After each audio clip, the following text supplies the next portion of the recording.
Welcome into a Sunday night Pod Blender Unfiltered number 30 something another, 38 or something and whatever else.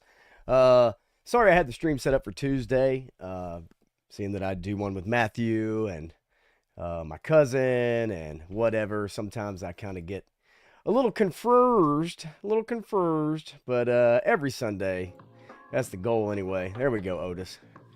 Otis McDonald in the band, ladies and gentlemen. The Blues You Can Use band. There we go. Bringing the funk. Turk Murphy's, what's up, buddy?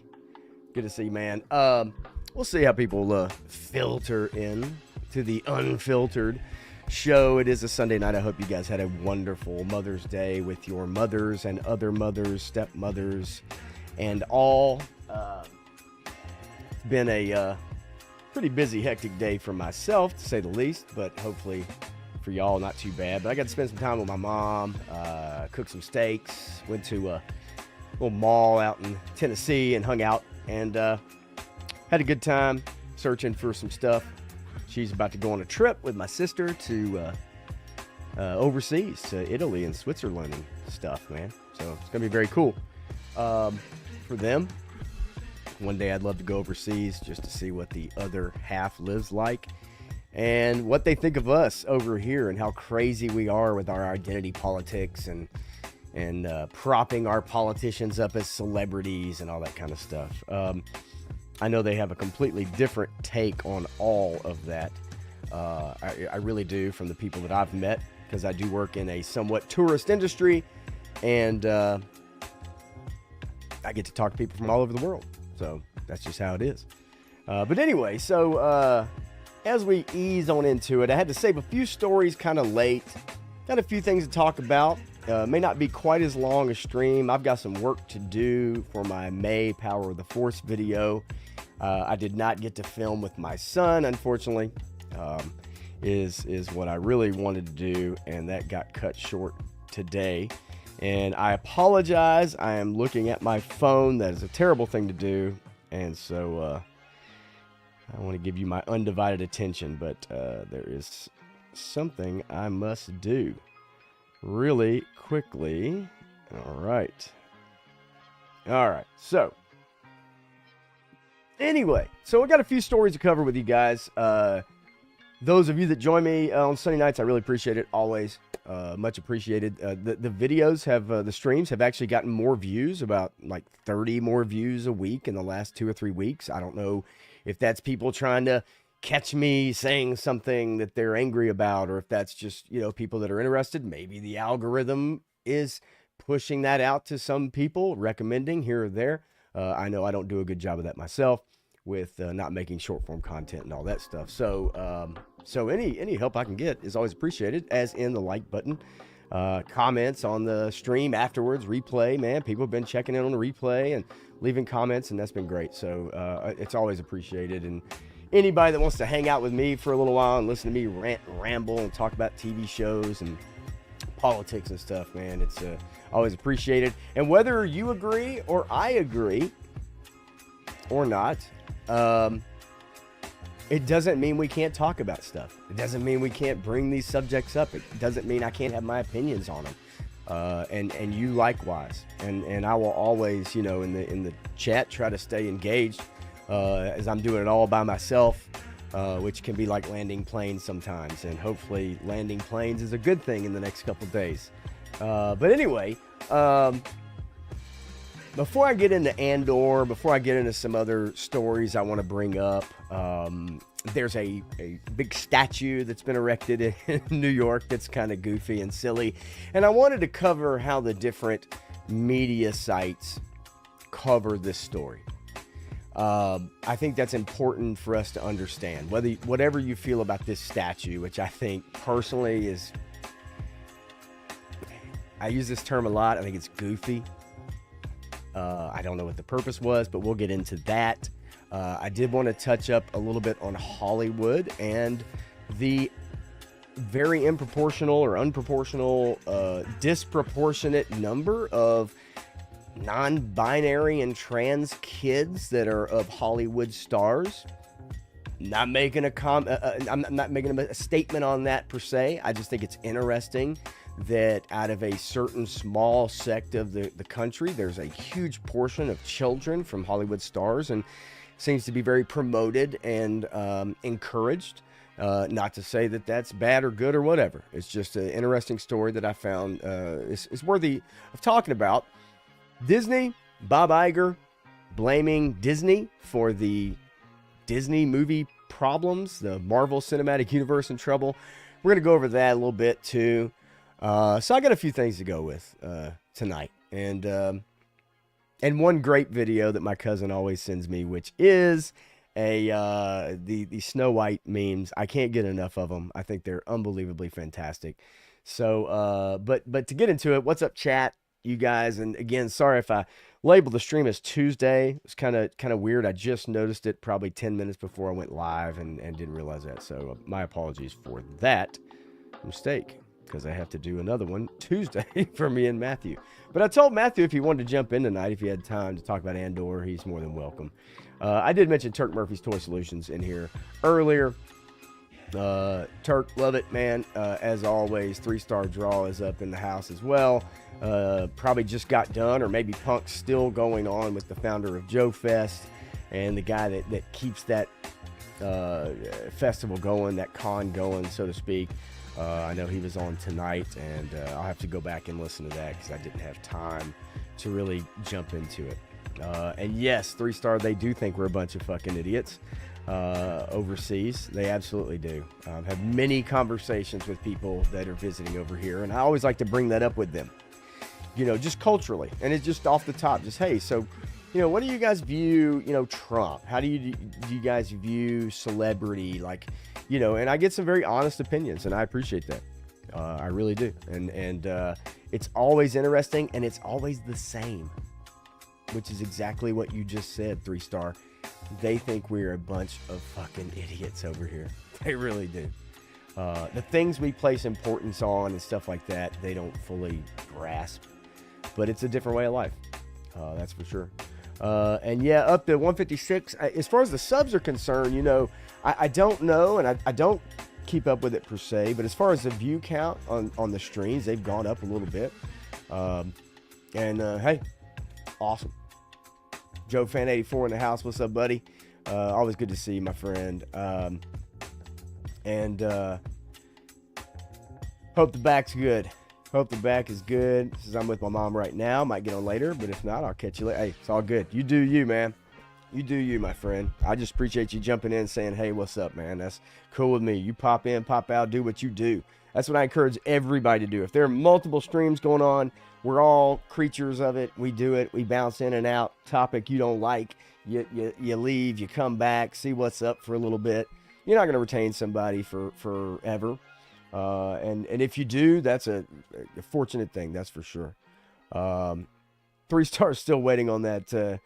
The one that tops the Sling Blade. The Sling Blade Snow White is just probably the best. It's the best use of AI with the facial animation and all that kind of stuff. I don't know how people do that. I'd love to learn the magic of that. I really would. And maybe one day if I study enough on the AI, man, I could make better thumbnails and all that kind of stuff. But, man, it probably doesn't take a lot. It probably doesn't. But the people who do that are very talented. I have to agree. So I know it's a little bit late. I know the final arc is coming out on Tuesday. I am not going to lie to you. And I said it Tuesday night with Matthew. We talked about it for a little while. I just can't give enough props to Andor. And I know for a lot of people, it's not Star Wars to them. I understand that. I get why people would say it's too slow for me, especially the first season. Because the first season, it takes probably 4 to 5 episodes to build up into. It really does. What's up, Menjoza? Good to see you, man. So the first season, if you've watched the first 2 to 3 episodes and you're just not feeling it, I can't blame you. I can't blame you on that whatsoever. And I can't blame you for giving up on Star Wars as far as Disney's concerned because of what they've done with the property. And it all started for us with The Force Awakens. And that movie made a lot of money. I think a lot of us were extremely hyped for it. I know I was. And I think the first movie was a carbon copy of A New Hope, but just take the male role and flip it around to a female. Yes, there's no princess, right? But Finn maybe plays that role a little bit. Very interesting storyline. Could have gone great places. But I think we'd all agree. Those 3 movies really kind of got us off on the wrong foot. You know, we got Rogue One, which I thought was a good movie. I enjoyed it, but there's parts of it that, you know, still not great. Then they take Vader at the end of Rogue One, and he's this badass, unbelievable, throwing people around. And then if you tie that into A New Hope, then he's walking around like a geriatric grandfather and picking a guy up by the throat rather than using the Force. He's dueling with Obi-Wan, and it's not that engaging if you go back and watch it. And so I hate that Rogue One, as much as I love the Vader scene in a vacuum of Rogue One, I also kind of hate it because it leads into A New Hope, and we get a totally different Vader, which is supposed to be literally minutes after that, right? After coming out of hyperspace in A New Hope, capturing Leia's ship and everything. So, but I liked Rogue One. Solo, I thought Solo was fine. I didn't have as many problems with it as a lot of people did, although I did have problems with how he got his name. Kind of how he met Chewbacca. He gives Chewbacca his name, you know, early on when they're meeting. And I just think there's things, yes, we could always pick out and nitpick. But I didn't have as many problems with Solo. And I thought it was fine. I thought the actor was fine. Alden Ehrenreich or whatever. I thought he was fine.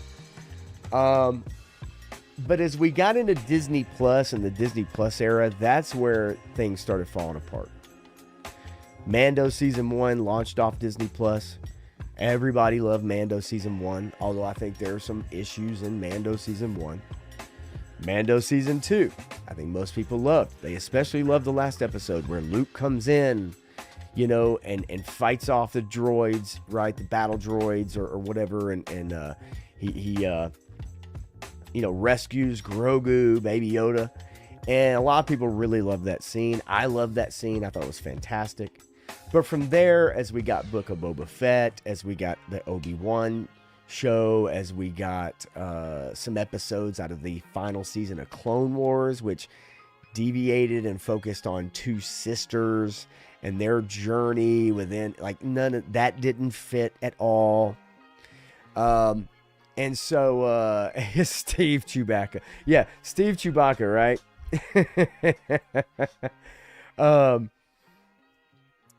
Yeah, you know what? 3-star, you're right. Like, the New Hope Vader Obi-Wan is definitely not Duel of the Fates. It was Duel of the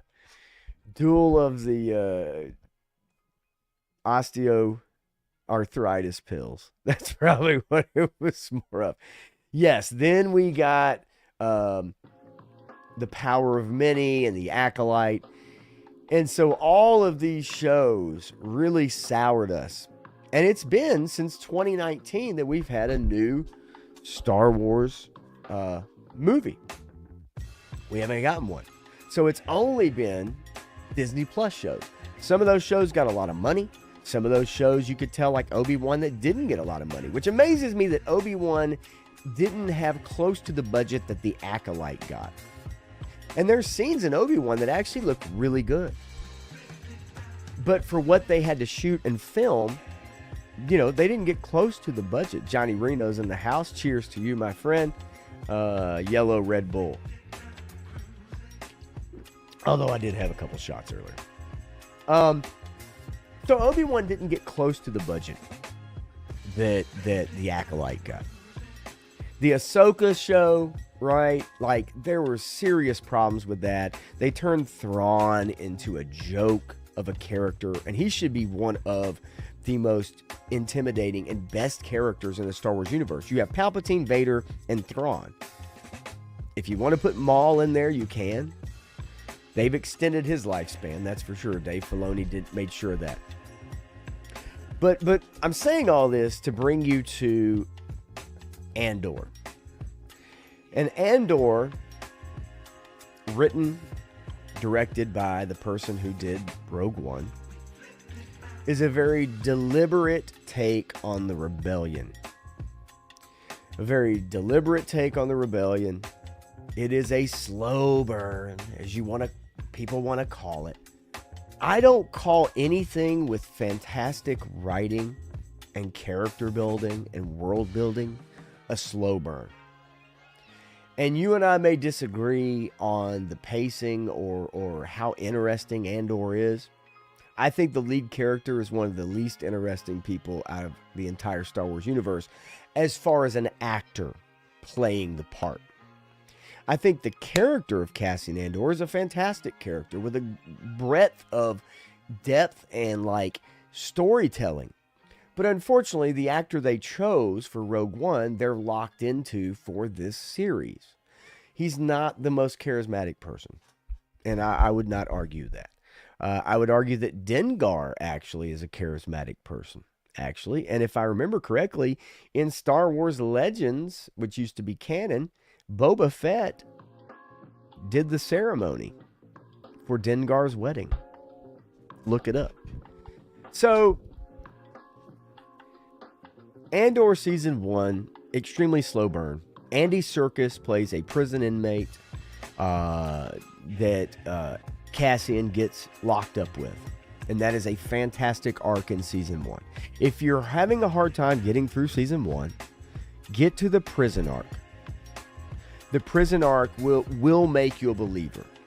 There are other scenes within. There's a heist scene that's very good. There's the heist scene in particular has great effects on the world, and it utilizes this once in a generation, the sky and the gases, and like it creates these not fireworks but this unbelievable sky, and they use that as cover to get away for the heist for the rebels.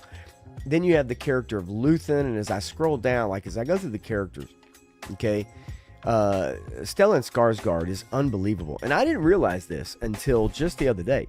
Stellan Skarsgård had a stroke in between seasons 1 and 2. And you wouldn't know it by his performance in season 2.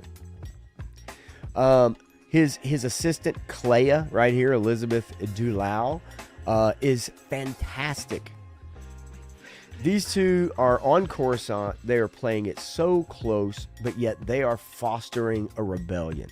And they're so good, you can feel it. You can believe it.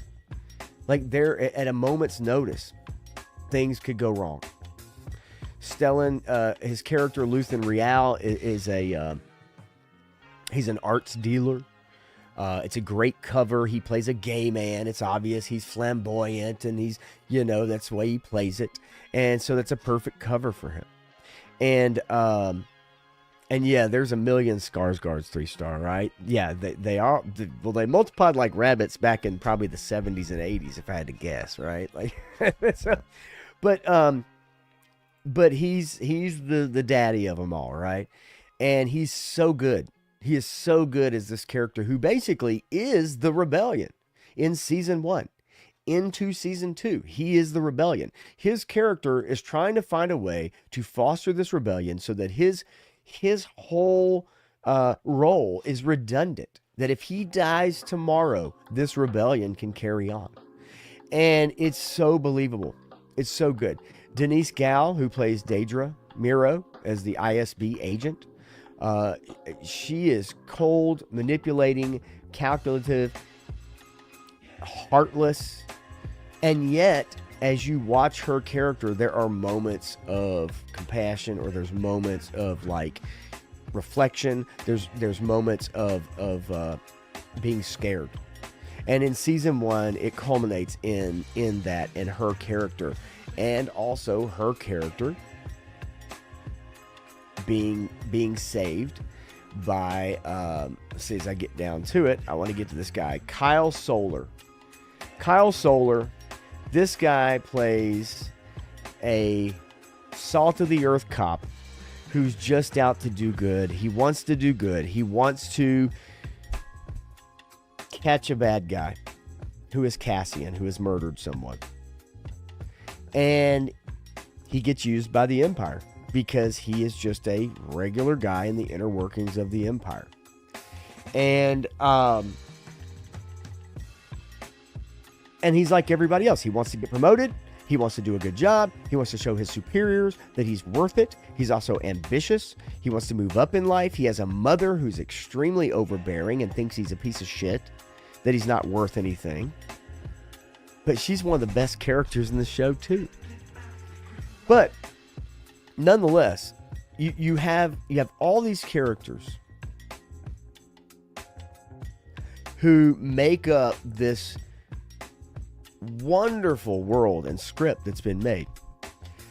And in season 1, it basically is Cyril, this guy right here, Kyle, Cyril going after Cassian getting indoctrinated into the rebellion, maybe against his will. He had to spend time in prison. He breaks out. Season 2 is where things really start to ramp up. And season 2 is done in 3 episode arcs, and each 3 episodes is 1 year leading up to the Battle of Yavin. Or into Rogue One, I should say, where they steal the plans for the Death Star. So, as much as a slow burn as this show is, season 2 ramps it up. Especially episodes 7, 8, 9. Now, you'd say, okay, well, why do I have to wait till episode 7, 8, 9 to get into it? Why should I have to wait 7 episodes? But you don't have to wait 7 episodes. You don't have to wait 7 episodes because the first 6 episodes lay the foundation for the characters. And if you're paying attention to the show, see, here's the trick, y'all. This is the problem we have. We watch shows while we're on our phone. We watch YouTube videos while we're multitasking. We go to the movies and check our Instagram. If you're truly interested in something, then give it your undivided attention.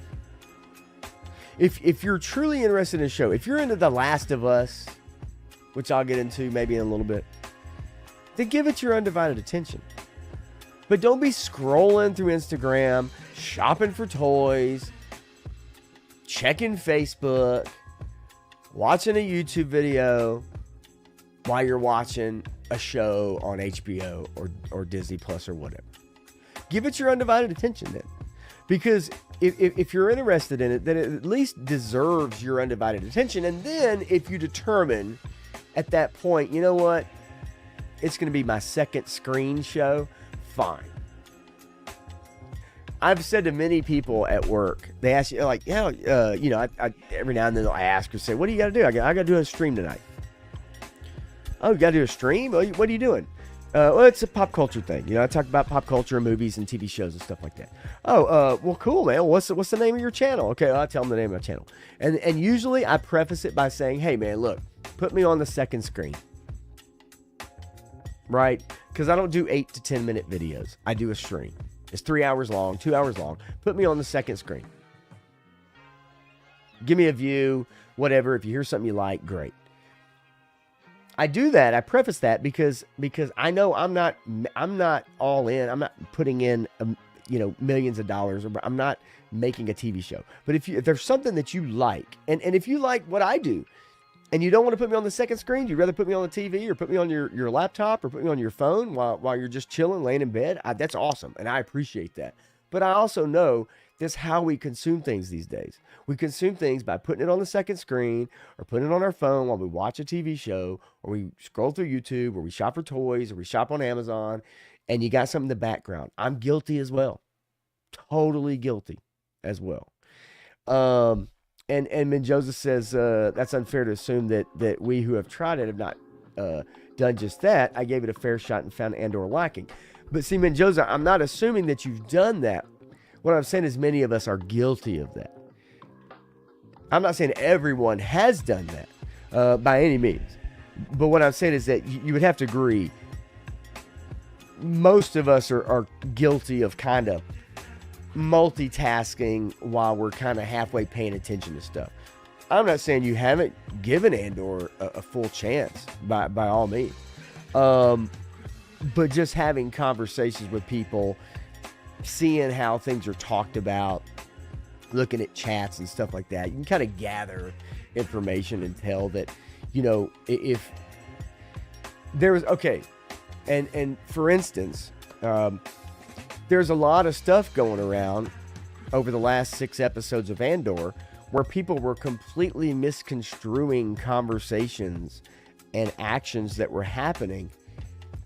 But if they were actually watching and paying attention to the dialogue, they would not misconstrue those conversations.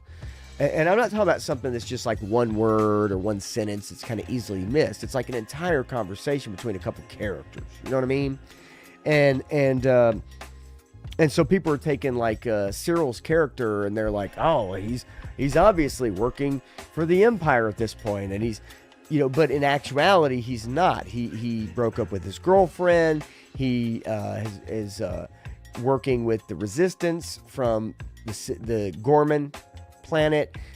He's placed, you know, he's letting them in on information from the Empire, but a lot of people were actually thinking, oh, well, he's doing this or he's doing that, and that's just one example, you know, to try to ramble off my head many of them, but just watching, and okay, I'll give you an example. This is what I do. This is how maniacal I am.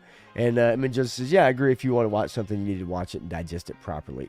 Yeah, I think that's just that's an okay ask, right? But I also understand that so much of our world today and what we do is built on multitasking.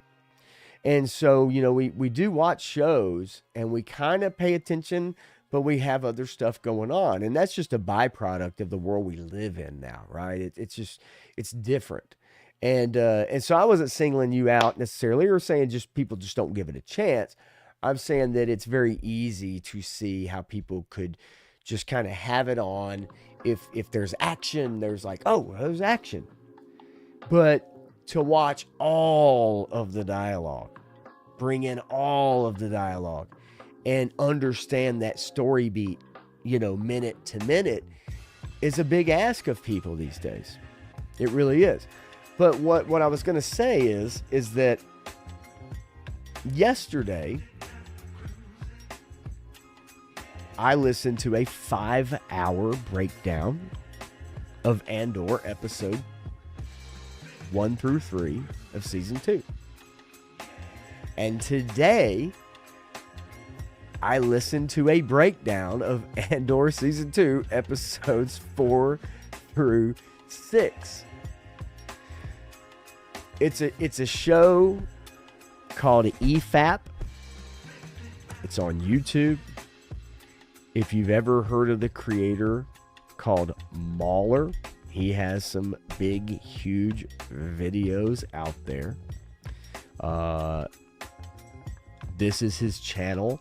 For instance, 4 million views on Doctor Strange Multiverse of Madness, 2 million views on Black Widow, 1.5 million on Ant-Man and the Wasp Quantumania. Amongst many, he's done Star Wars, 2 million views on a critique of The Force Awakens. 10 million views on The Force Awakens Part 3. Not because I'm not saying this person like, oh man, you got to watch this person because they have a whole bunch of views. They got 1 million views, or whatever. It's not that. But what I mean is they have a show called Every Frame a Pause. It's called EFAP. and they will put a filter up on the screen, and they'll have the show in the background. So you can't really see the show, but you can kind of see the scene, but they have like a logo over the front of it, so you can kind of keep up. And they pause the show. It'll take them 2 hours to go through one episode because they'll pause every scene and they'll discuss the character motivations. They'll discuss what they're seeing on screen. They'll discuss how does this relate to the other characters in the Johnny Reno, FAP. It's called an EFAP, which obviously they knew what they were doing, but it's called every frame of pause. I honestly recommend looking it up. I know 5 hours, you think, oh God, a 5-hour stream? That's fucking ridiculous. Well, if you can watch Punk for 3.5 hours on a Monday night, or you can watch Ostradamus for 5 hours on a Saturday night, you could probably tune in to a 5-hour stream that completely dissects every particle of a TV show or an episode or a movie. And then you actually really get like some interesting commentary on it and hear other people's thoughts. I know that's a long way to go, and I don't recommend it for everyone. I really don't. I really, really don't. And yeah, 3-star, it's longer runtime than all the episodes. I agree.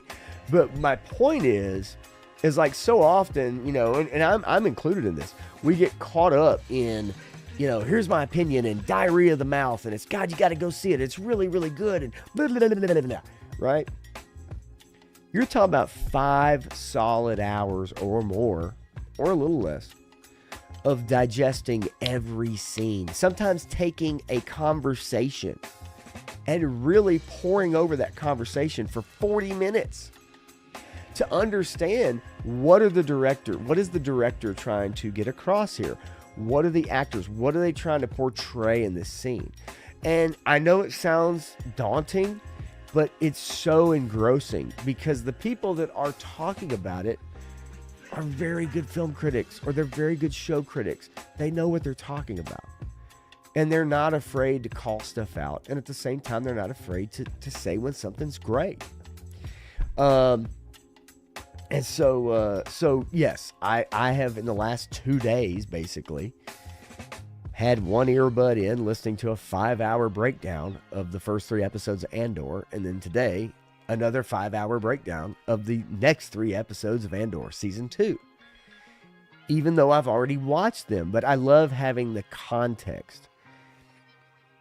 If you like, I know Star Wars for some people is wizards and lightsabers and the Force, and it always has to be that. I understand that.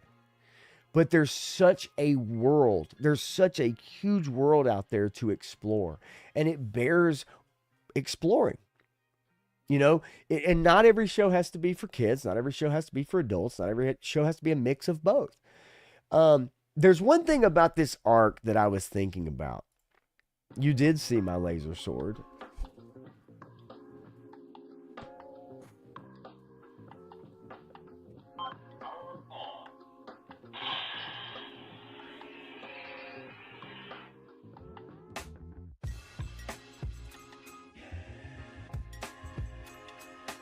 Damn it. Anyway, so there's one thing that I was thinking about. Are you a space angel? Some of the worst dialogue in the history of movies. That I was thinking about during Andor. Okay, and there's an arc in this show where basically the Empire is putting out fake news to the rest of the galaxy about this one planet. And this one planet has something in their core that Palpatine needs for the Death Star. That's what this arc is about. That's what this planet is about. The resistance on the planet are peaceful people. They do make attacks here and there, but they're just trying to figure out what the hell's going on. Why is the Empire so focused on our planet? Empire is putting out false narratives. These people are trying to fight us. They're making attacks on our garrisons, and so the rest of the galaxy thinks this planet is a piece of shit. And they're basically like France. They're very fashion-forward people. They have spiders that make fabrics. They make this silk that they make these very expensive fabrics out of. And yet there's something inside the planet's core that the Empire is after, and the people don't even know they're standing on top of it. So you can imagine the Empire for years is playing this game of, we have to convince the rest of the galaxy that there's an insurgency here on this planet, and we're in the right for putting them down. Okay, for putting these people down because they're fighting against us, and it's brewing into this big, huge culmination of this riot, and these people are crazy. But that's not the case at all. These people aren't crazy. They're not fighting. They're not rioting. They're peaceful protesters for the most part. And there's this massacre that happens, and it's amazing television. It's so good. It's so freaking good and done so well. But you know what it got me thinking? About all these other parts of the galaxy. This is how my brain works. Think about all the Imperial officers and ISB agents and other people who are in the know, right, about what the Empire is doing. And they know that these fabrics on this planet and these spiders that weave these silks and things, right? They coexist with the people on the planet. And they know what the Empire's up to. Think about all of the people who know what's about to happen, and you know what they start doing?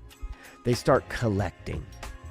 They start stealing. They start shipping off-world all these fabrics, these Gorman fabrics, that they know one day, these fabrics will be non-existent, and they'll be collector's items.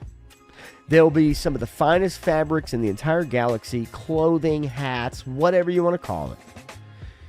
So that's a whole nother storyline that you have sitting there where it's like, in my mind, I'm thinking, God, can you imagine how many of these people who know what the Empire is up to, and they're going to kill these people just to take over their planet, and the rest of the world, the rest of the galaxy doesn't even know that the people had nothing to do with it, that they were massacred because of what's under the ground, that they don't even know what's in their ground. But these people who know how valuable these fabrics are and how valuable these Gorman exports are, shipping and hoarding all this stuff. Can you imagine how valuable that shit is once this planet disappears? And then you have a whole other network of people shipping shit off world, collecting all this stuff to sell it. And then here we are, let's say 200 years in the future of the Skywalker timeline, and a character references this Gorman fabric that is no longer available, right? That 200 years ago, this planet was destroyed because of Imperial mining for, the coating on the reactors for the Death Star. The reactor glass coating. That's what they're after in this planet. That's where I go with this. And I think it's interesting. I know it doesn't sound interesting. I know you're not going to make a whole show out of it. I know it's not going to be a Dragon Glass show. And Jake Gone Jin, what's going on? Howdy to you. But you see what I'm saying? Like there's so many possibilities. There's so many stories out there to be told. And they don't all have to be Skywalker. And they don't have to be all the Force, and they don't all have to be lightsabers and the Millennium Falcon, as much as I love all those things. And that's why I think this show is so engaging and so engrossing. But the other reason I think this show is so engrossing and engaging is because the acting is fucking impeccable. As opposed to Daisy Ridley, or as opposed to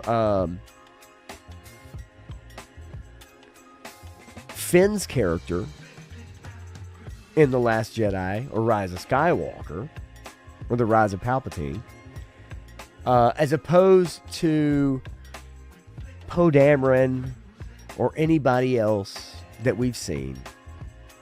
Rosario Dawson, right? The acting is impeccable because competent people are making this show. I can't go to bat enough for it. It truly is. It's worth your time. I promise you it's worth your time. I get it. It's a slow burn. Couldn't get into it first 3 episodes. First season. Totally get it. But the writing is really good. Is really, really good. The girl who plays Mon Mothma, she was in Rogue One years ago. She is absolutely amazing in this show. Genevieve O'Reilly. Absolutely amazing in this show. So, anyway, look, that's all the shilling I'm going to do for Andor. It's good. It's really good. I know it's slow, but damn, it's good. It really is. And when they bring it together, when it culminates, they bring it together, it is definitely worth a watch and worth paying attention to. Yeah, Matthew says not Rogue One, episode 3, deleted scene. Yeah, episode 3. Yeah, that's right, deleted scene with Mon Mothma for Genevieve O'Reilly. Yeah, from 2005. But it's cool they brought her back to play this in this role.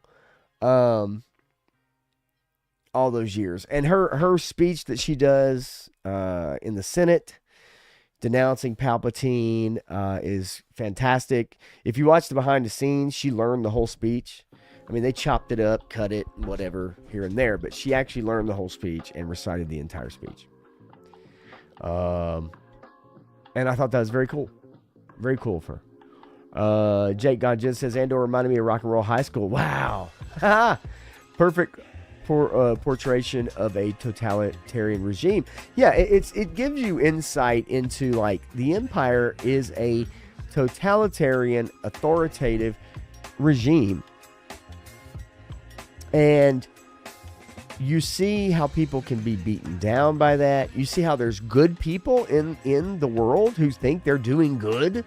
They think they're following the rules. Cyril Karn's character thinks he's sussing out rebellious characters. He doesn't know. He's hidden. He's totally in the dark about what's going on. And when he finds out what's going on, it's a very poignant moment. And his character's journey, when you look back on all of it, is great. No matter what people say about it in this last episode, it's great. Whatever the culmination of that is, it's fantastic. Trust me, I told you, I watched a 5-hour take on 3 episodes. I do that sometime. Like, when you ain't got nothing to do that sometime. It's wild. Mahler's a great channel. Very great channel. EFAP, EFAP. It's worth your time. It's actually fun too, because these are some really funny people. Anyway, so yeah, look, that's enough about Andor. Let's get into it.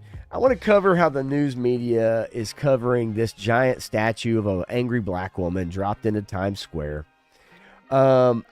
I don't know what this is for. I don't know what this is supposed to accomplish. Here's the picture of it right here.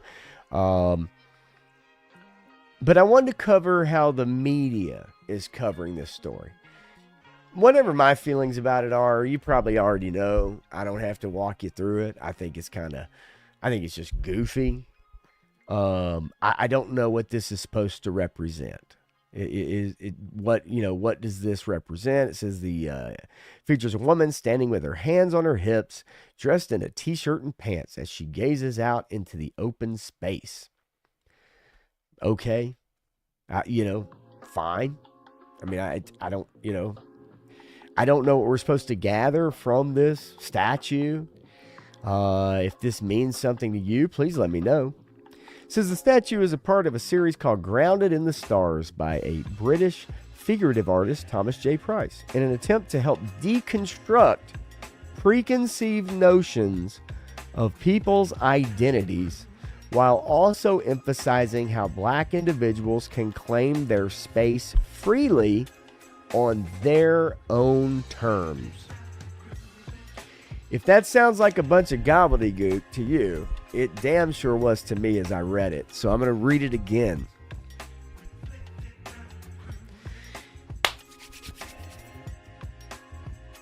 Okay.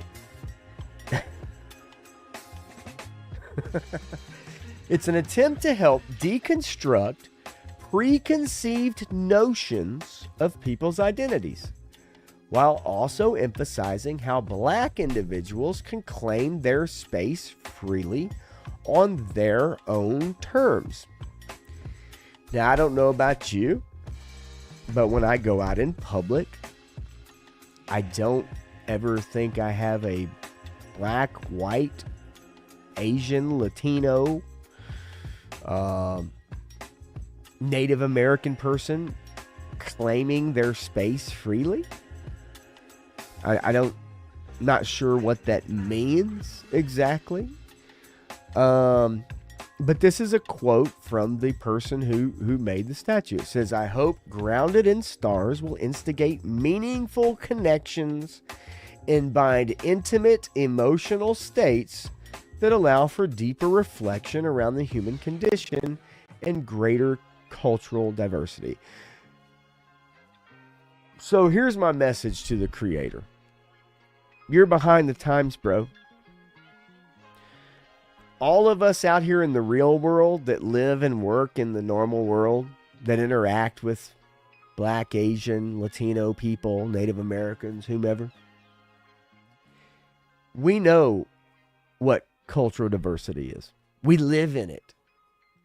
When you live in a bubble because you think you're greater than or better than, and you think you're the savior of, that's how you get to this point, right?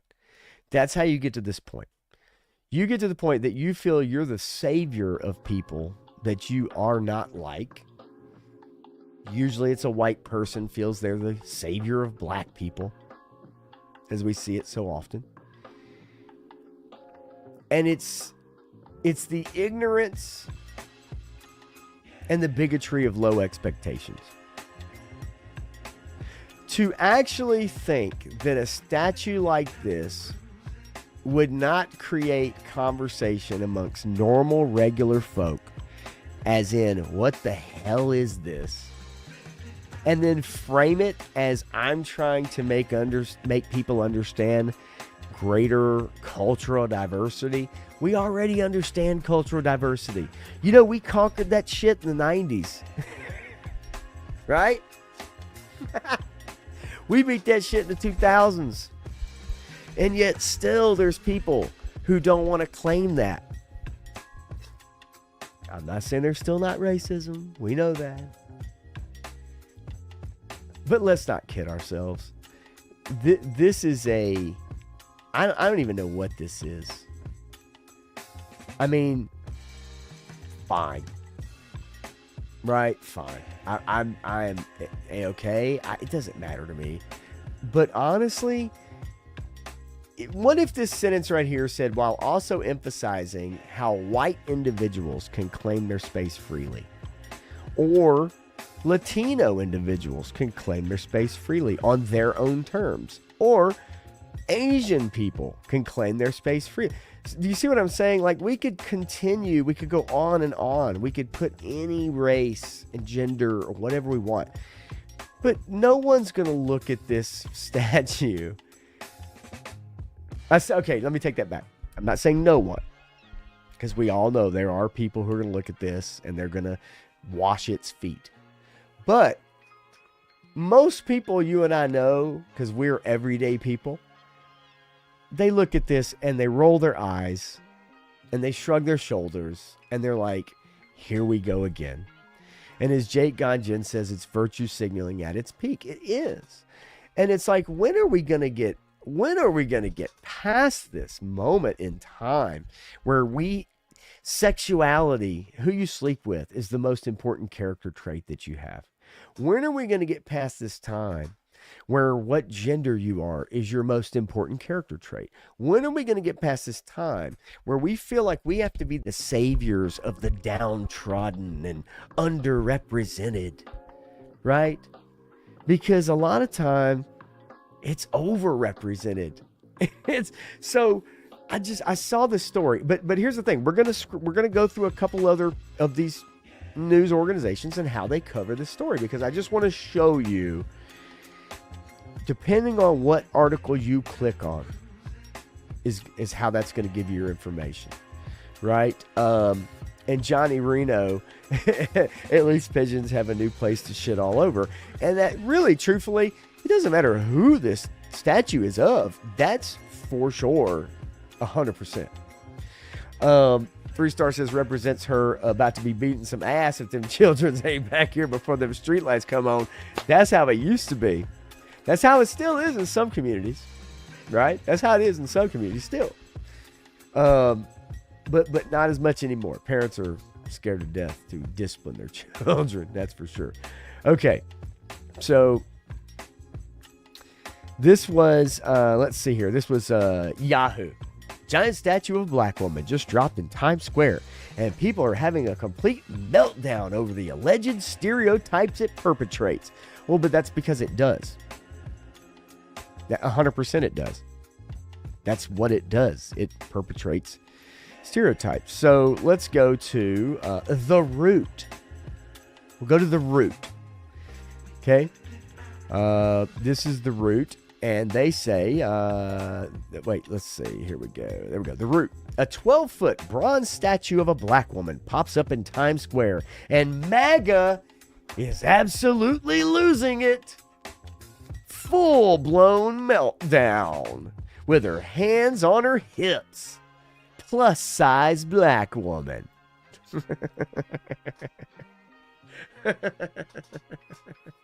Okay.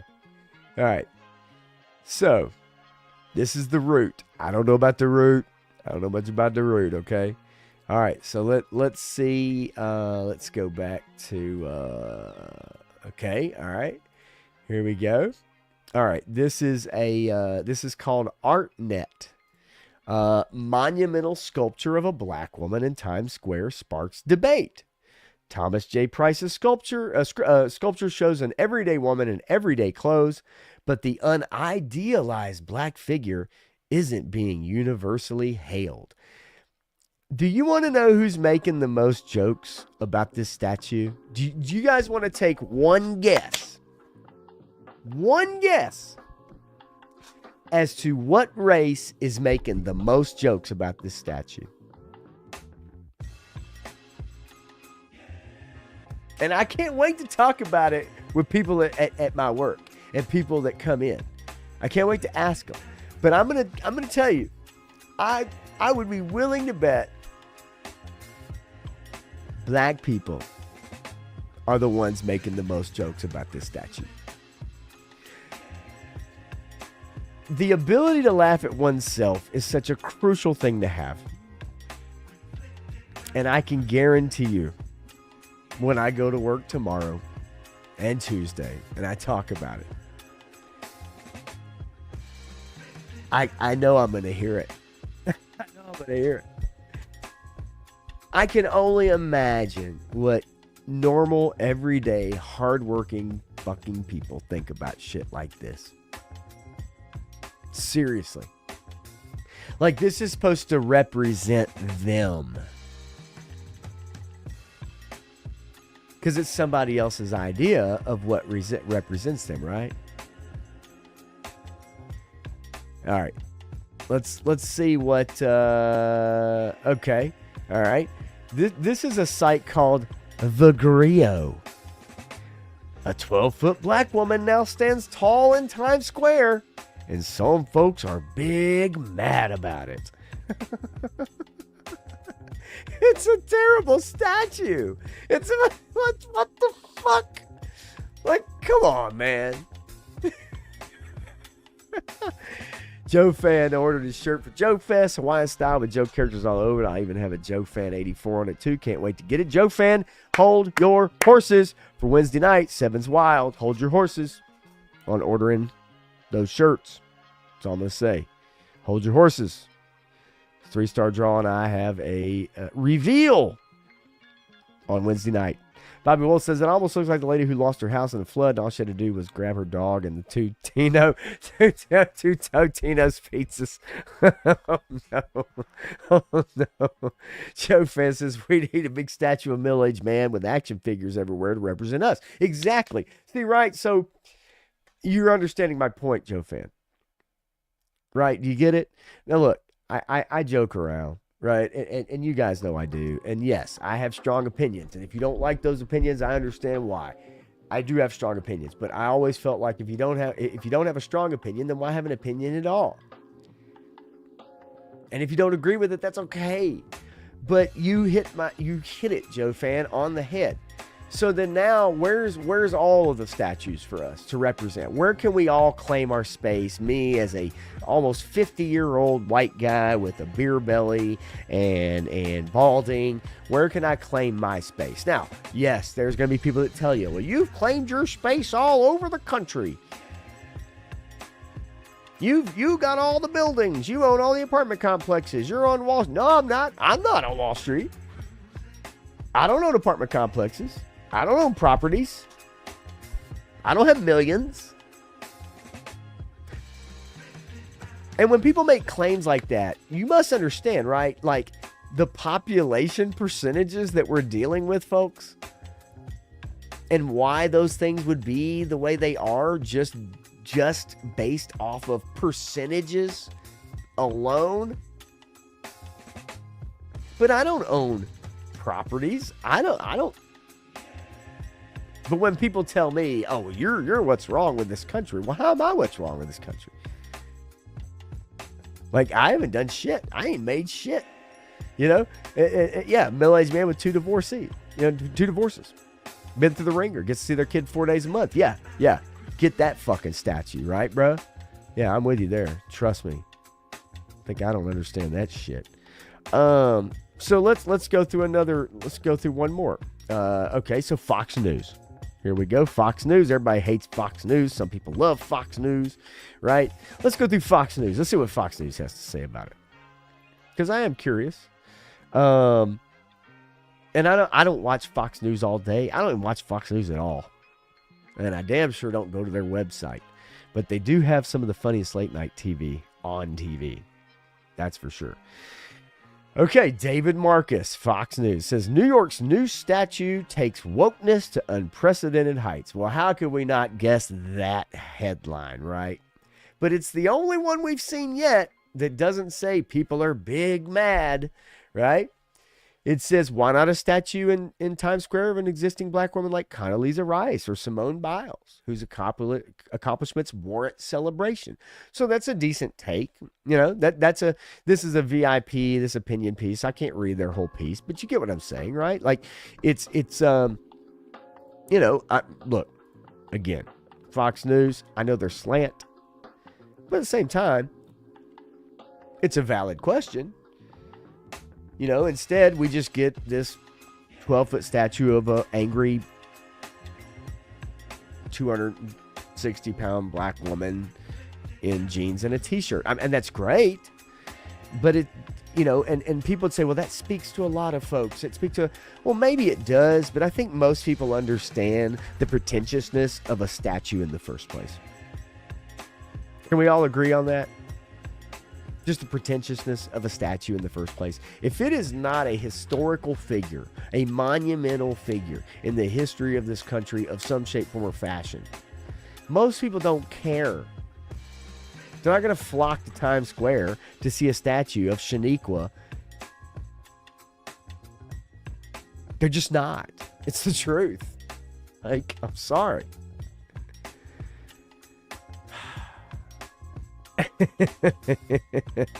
Says the face sculpt is good though. Some toy companies need to take notes. I can't argue with that. I can't argue with that. I'm not saying it's not a accurate or not a good sculpture. By all means, it is a good sculpture compared to some that I've seen. Even some of stars, basketball stars or football stars. Not a bad sculpture at all. Is that what we need? And again, it doesn't promote a racial harmony or a black people claiming their space. It promotes division. It just does. And it promotes jokes more than anything. That's for sure. 3 sources, there might be a little something planned. That's the rumor for Wednesday night. Johnny Ritter says, Pop, you need to grab the audio clip of Joe Biden saying, come on, man. Damn. You know what I do? And I need to write that down. I'm glad you reminded me. War Chest is in the house. What's up, War Chest? Come on, man. Joe Biden. Got it. Yeah, I'll dig that up. Let's see here. Jake Gonjin says, how do we get from the Statue of Liberty to the Statue of Obesity? That's a good one. Damn, that's good. Why didn't I think of that? You quick to the draw, man. Quick to the draw. Bobby Wold says, Bobby Wold in his house.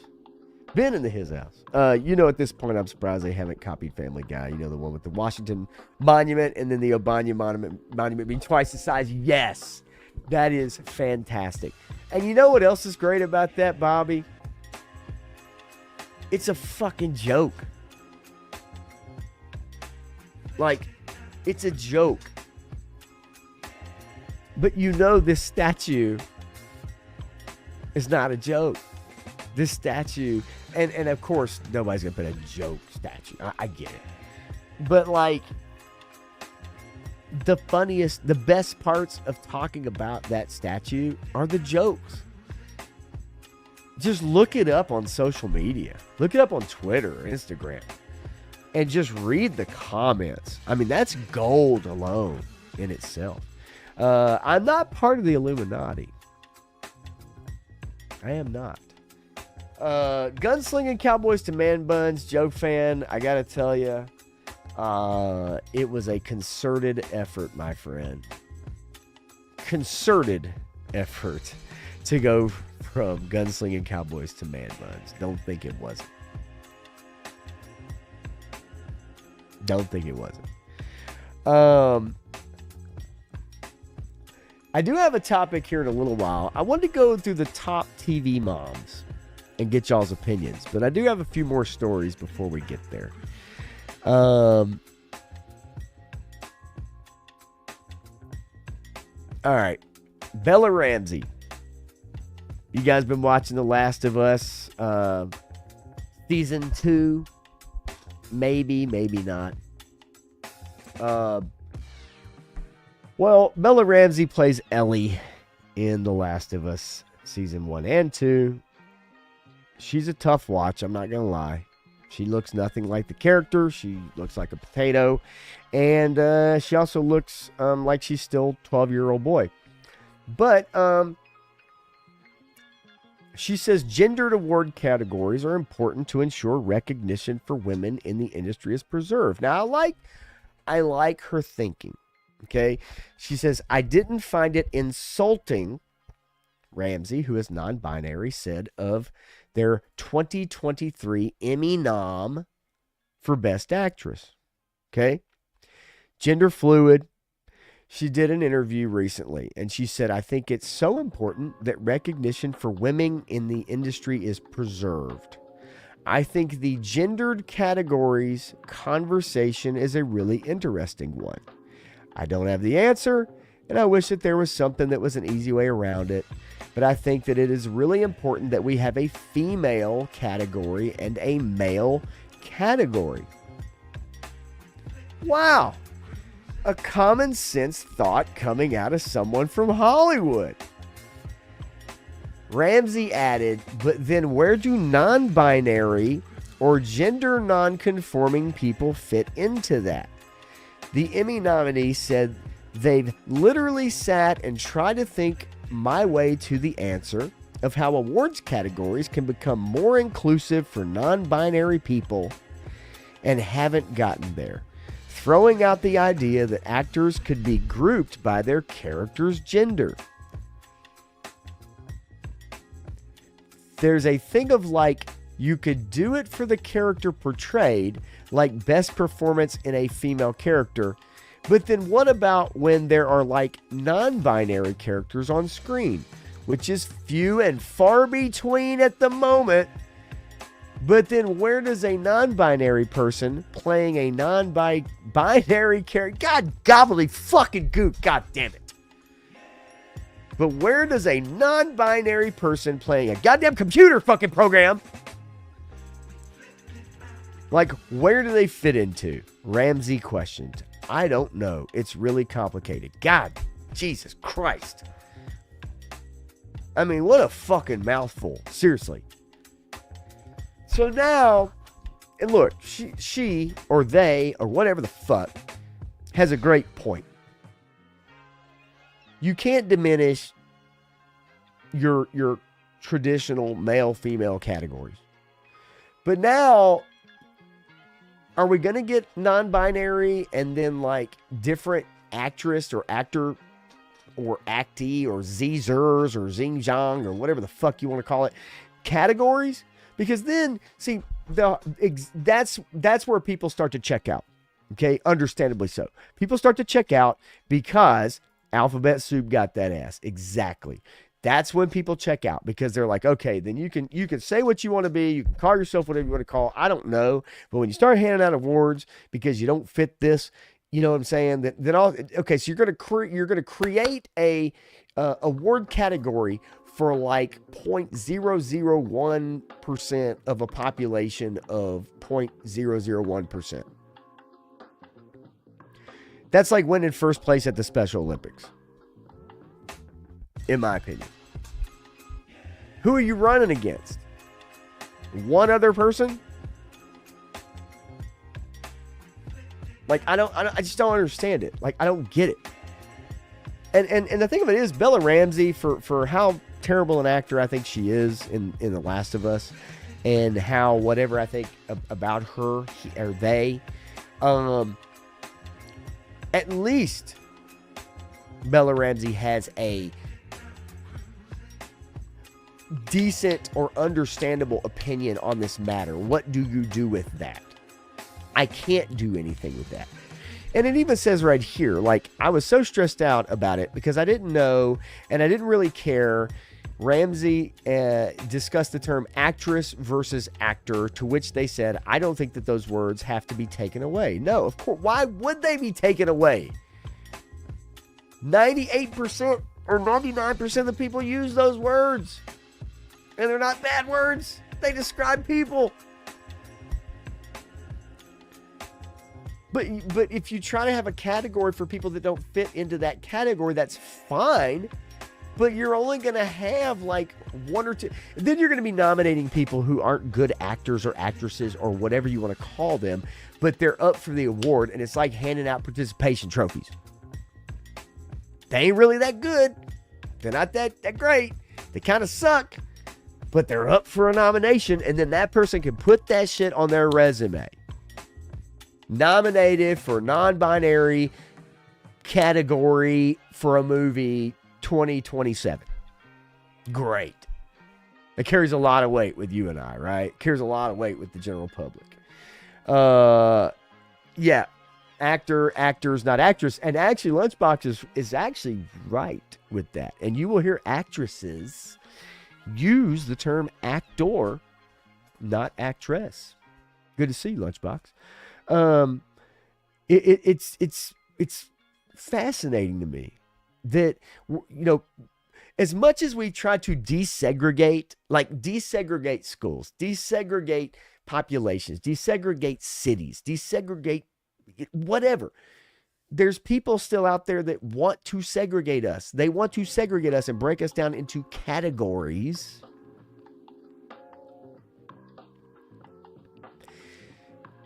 And those categories don't really mean anything to most people. Like, those categories don't really hold weight with a lot of people because it's just made up. It's not something you can put your finger on. That you can, like we talk about male, female, black, white, Asian, Latino, Native American, Nepalese, whatever you want to talk about. When you just create something out of thin air, then most people are not, they just ain't buying it. No matter how much you tell them they have to. They can have the award category if they want. But I just find it fascinating that, and again, Bella Ramsey says, hey, look, I've stayed up many times having this conversation, probably getting high, whatever, in Hollywood, with friends. How do we do this? There's no good way to do it. There's no good way to do it and to get buy-in on it. Because people aren't going to buy in on it. It's nonsensical and silly. Bobby Wolf says the categories are still too vague and need to narrow it down. Best non-binary actor in an original HBO series under 9 episodes. See, that's what you're talking. That's exactly what we're talking about, right? That's what you get into. You start getting into, okay, now we need to segment it even more. Now we need to break it down even more. And then it becomes meaningless because then people, they're not even paying attention. They don't care. Like, they just don't care. Now, the reason I say about the gender awards is because of something I've noticed in the last few years that has become, and I've got a few articles, more than a few articles. The disproportionate number of celebrities who have trans or non-binary kids. Now, once again, me bringing up this article and talking about this conversation may make some people feel uncomfortable. It may make some people feel like I'm some mongrel, hateful person. This stream is about me bringing up news stories and giving you guys my opinion on it. That's what it's always been. It's always been that way. So someone who has no history tuning into this will see a one-time take or something and take away something completely opposite. But I find this an interesting category. And you can't tell me that you guys haven't noticed this. And if you haven't noticed this, it's fine because you don't pay attention to Hollywood and whatever.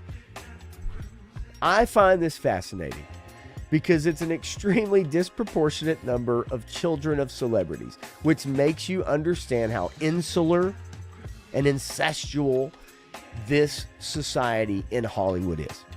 It gives you insight into how the celebrities and parents of children cultivate their kids. Some people say, oh, it's their freedom. They're creative people, theater people. It's no. I can't buy that. This is a cultivated, created society of people in a specific small region of our country that have a huge number of kids that are non-binary and trans. Now, I don't give a shit. These kids can be whoever they want to be, and they will be. They don't care what I think. Absolutely don't care what I think. And fully understandable, why should they? They have more money than God. What do I think? But I think it bears worth talking about because I think it is interesting. If we look at just the picture here on the screen, and we look at as we go through some of these celebrities, I'm not going to talk about this article. I'm merely going to bring up the actors or actresses or actors and you'll see as I bring up article after article and we see some similarities and some differences of the number of actors or musicians or whatever as we see who have kids that are non-binary and trans. And it's very much past the normal percentages or whatever you want to say. So what does that say about Hollywood? Now, this article from, what is this? Us, I think.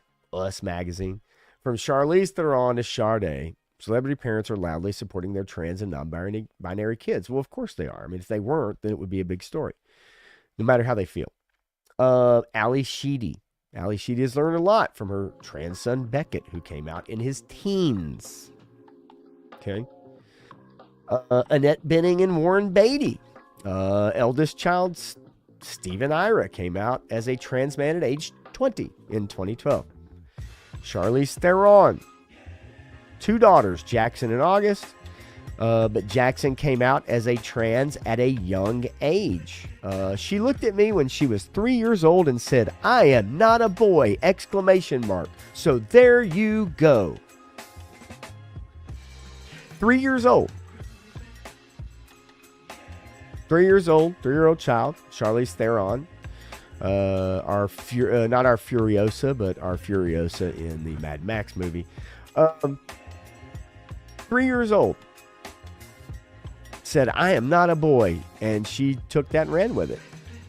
And probably cultivated it over the next 16 years, whatever, 17 years, I don't know. Cher, obviously we all know Chaz Bono. That's much publicized. One of the early people to really come out as trans in Hollywood. Colin Mockery and Deborah McGrath. Says here, Colin Mockery isn't just a beloved comedian who's performed on Whose Line Is It Anyway for nearly 3 decades. He's also a dedicated father to his trans daughter, Kinley, who he often shouts out on social media, which is good for him, and is fiercely defended. Cynthia Nixon from Sex and the City. Trans son, Samuel, Seth.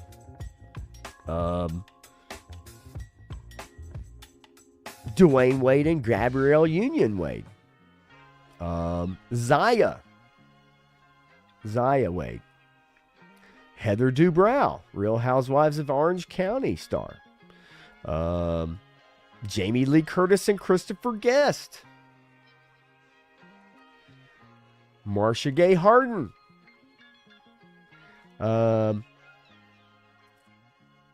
mother of not 1, but 3 queer and trans kids. Oscar winner Marcia Gay Harden is an outspoken proponent for LGBTQ plus rights. I would assume so. When you give birth to 3 kids. 3 kids. Naomi Watts. Celebrated Kai's 15th birthday on Instagram. Kai's 15th birthday on Instagram. Rosie O'Donnell.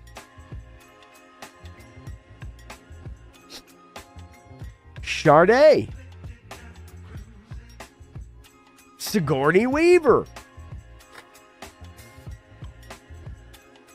Sting and Trudy Tyler.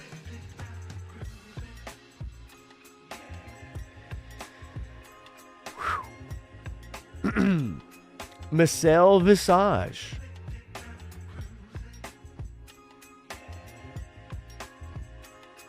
Marlon Wayans. Jennifer Lopez.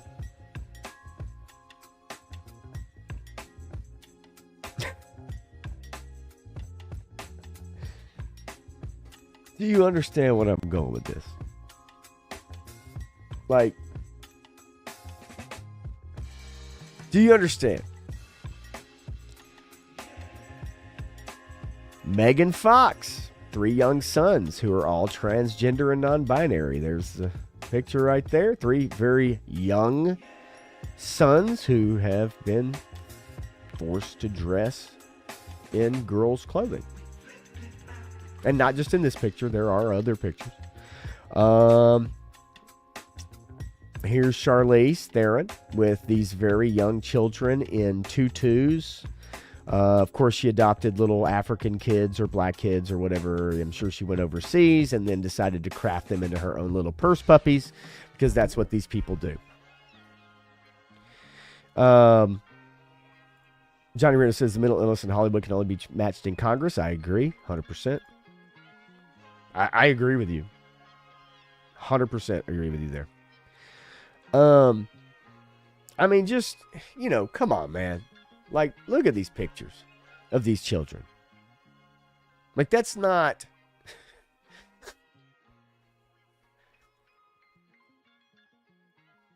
I mean, what are we talking about?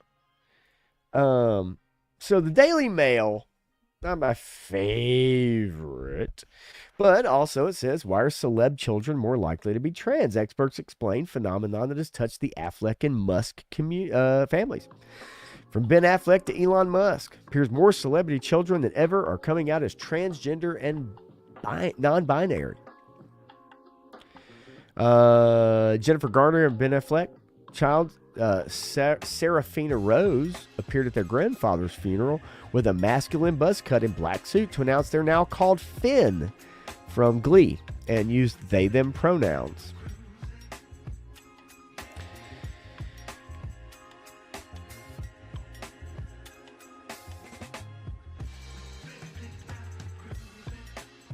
It says experts claim it's possible the circumstances unique to celebrities such as fame, wealth, and where they live may raise the likelihood of their children being transgender. So being born into money raises the likelihood. Yeah, you're right about that, War Chest. I don't know how she could have those kids around Machine Gun Kelly. That in itself should be a fucking crime.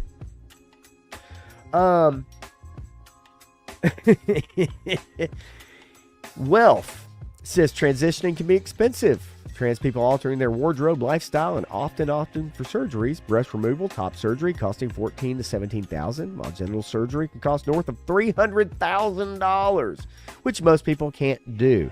Oh, there we go. Oh, Jamie Lee. Look at those two lovely children, one lovely child. So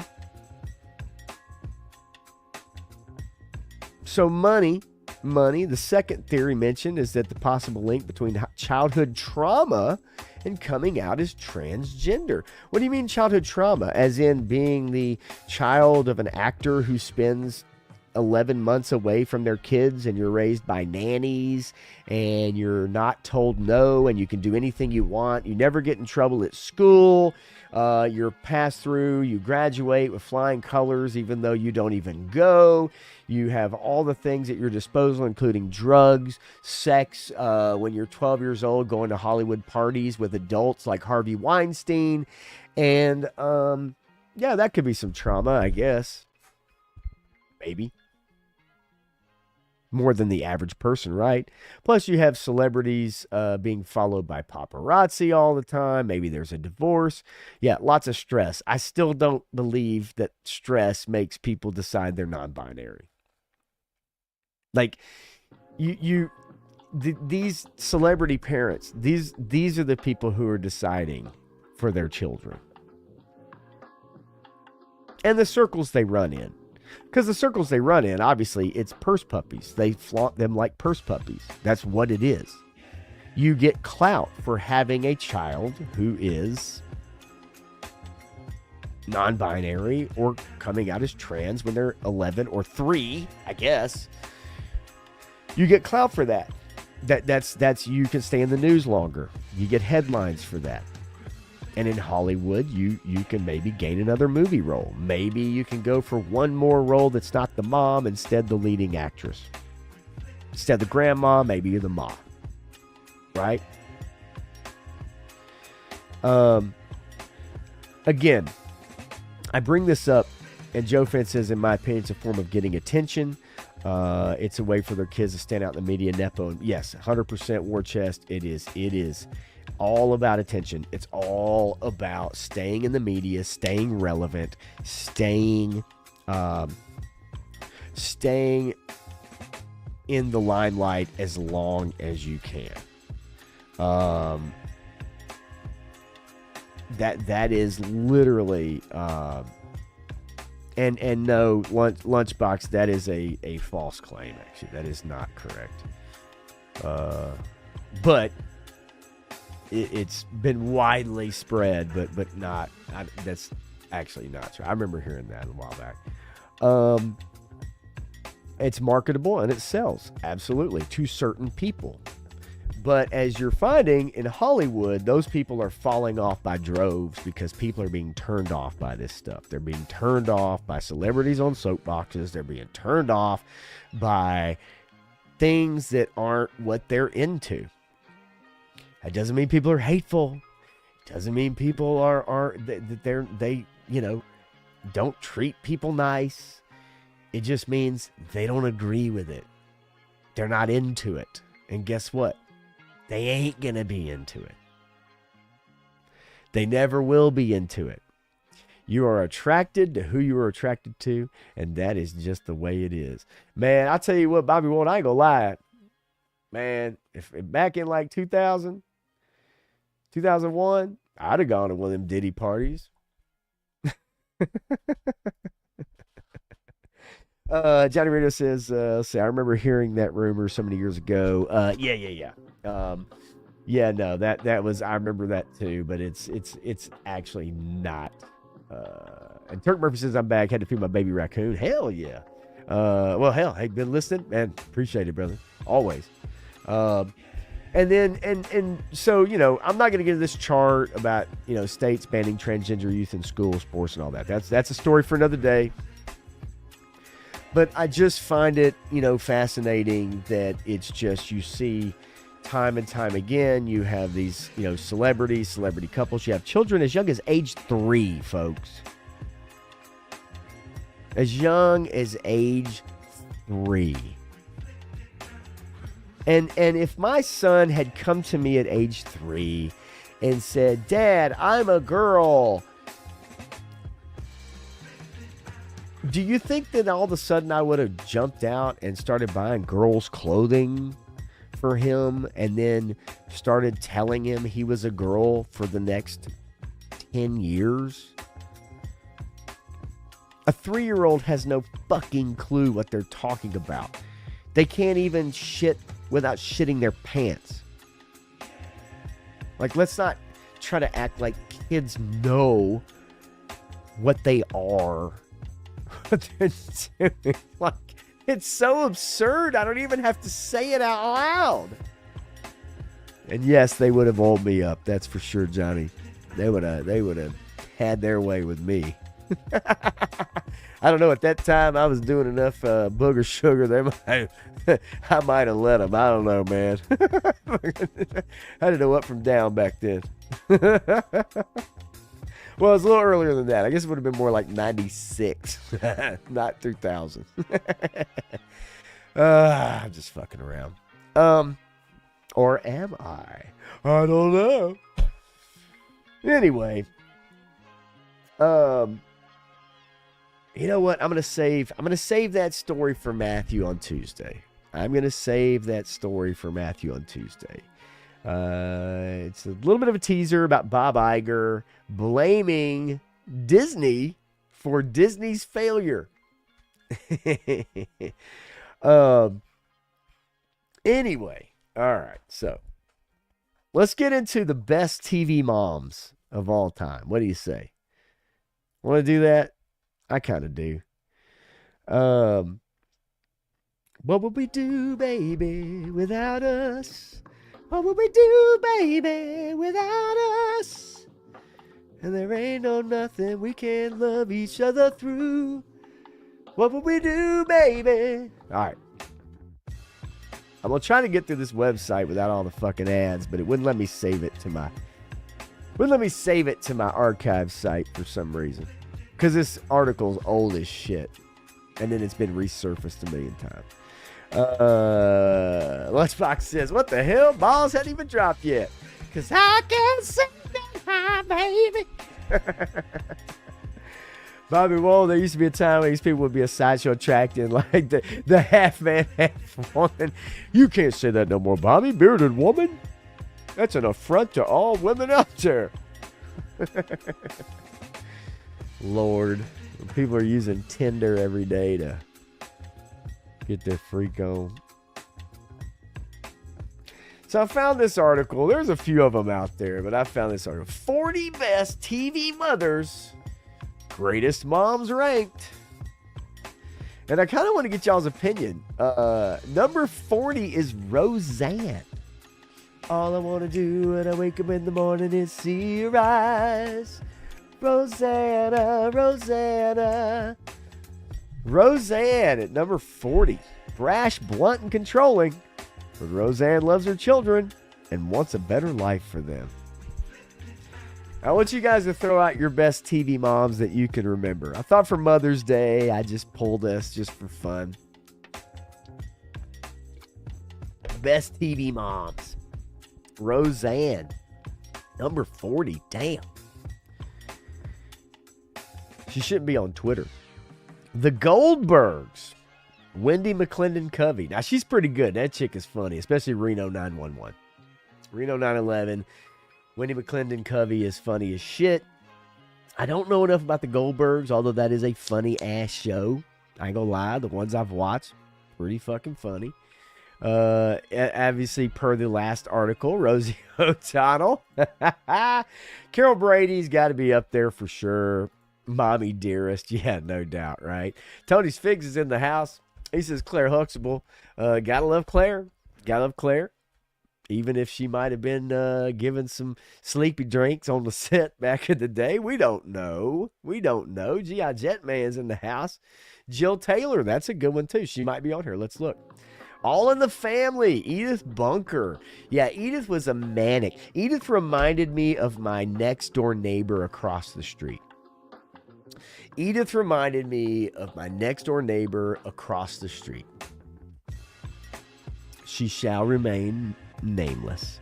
But Edith Bunker with just her manic, like, oh, gee, and like her early onset Parkinson shit.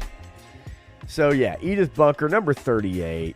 We got Marge Simpson, Peg Bundy, quality, Carol Walsh, Clint Jorgensen for the win. For the win, baby. All right, let's see here. Who else we got? Father Knows Best. Jane Wyatt is Margaret Anderson. A little before my time. A lot before my time, actually. So I can't comment on Father Knows Best. Here we go. Peg Bundy. There you go, baby. Look, you can't lie. Peg with those stretch pants on, those black or whatever color stretch pants, and the long nails and the teased out 80s hair, early 90s rock hair, with the low cut tops holding off the shoulders. Yeah, we all wanted Peg Bundy to be our mom. Well, wait a minute. That doesn't sound right. That's fucked up. Kitty Foreman, that's a good one. There we go. Here we go. The mom from Malcolm in the Middle. Johnny Reno. Yeah, Gemma Teller. Might end up on this list. Let's see. Big Valley, again, before my time. I can't speak on that. I do love the old set photos, though, man. Rough and tumble. Dallas. Ellie Ewing. Okay. Not before my time, but definitely a drama that I wasn't watching. I was watching Dukes of Hazzard before then. That's for sure. G.I. Jetman, Maggie Seaver. Quality. Probably going to be on this list. Stifler's mom. Well, we'd all want her to be on a list. Rhoda. Nancy Walker is Ida Morgenstern. Rhoda, still a bit before my time. Early mid-70s. The Sopranos. Livia Soprano. Any of you guys have Livia Soprano on your list? I bet none of you did. Damn yous. Damn yous all.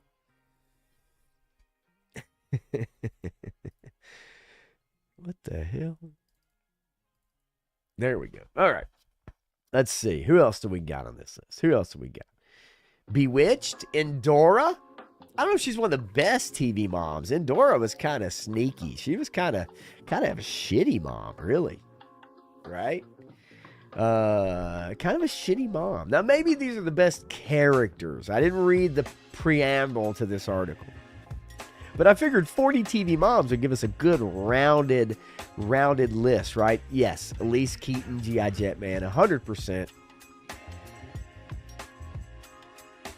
Oh, now this was a show Okay, Allison Janney's a funny actor.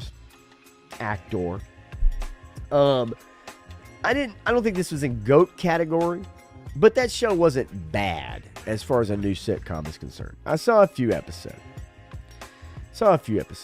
Yeah, Beaver's mom, or Mom's Beaver. Yeah. I mean, Beaver's mom. There we go. There's Marge. Marge, got to be a favorite. Marge cracked the top 30 at 29. Cracked the top 30. Look at that happy family. Come on. You can't deny it. You got to love it. Let's see here. Okay, Blackish. Seen a few episodes. It's all right. It's fine. It's kind of funny. I don't know. I'd put Tracy Ellis Ross in the top 30 of TV moms. We got a little ways to go, don't we? Yeah, Lois Griffin. That's a great one, too. May very well be on here. The Addams Family. Morticia Addams. Morticia. Any of you guys remember Morticia? Addams Family's good stuff, though. That's for sure. Like, no denying that. The Adventures of Ozzie and Harriet. Again, before my time. I'll have to take their word for it. I know Ricky Nelson became a big star in his own right, but can't say much on that one. Carol Burnett Show, Mama's Family. Yes, Vicki Lawrence as Thelma Harper. Yes, Mama's Family. Hell yes. Sheldon's mom in Big Bang Theory. Pretty good. Marie Behrens. Let's find out. She's on this list. But Mama's Family, yeah. Vicki Lawrence was fucking awesome. Quality comedic troupe on that show. Arrested Development. Lucille Bluth. It's pretty good. Good show. Underrated for a while. It's got its just desserts now, but it took a while. Not bad. Fresh Off the Boat. Okay, a little recency bias, I think. Jessica Huang. Constant Who. Haven't watched it. Marie Barone. Okay, there we go. Donna Reed Show. You know what? Again, before my time. I can't really talk too much about it. Little House on the Prairie. I know some of y'all are old enough to remember Little House on the Prairie. Caroline Ingalls. Caroline. Yeah. Little House was too boring for me as a kid, that's for sure. Partridge Family. I do remember some Partridge Family reruns. Shirley Partridge was she was like one of those MILFs, right? David Cassidy right there. Little Danny Bonaducci.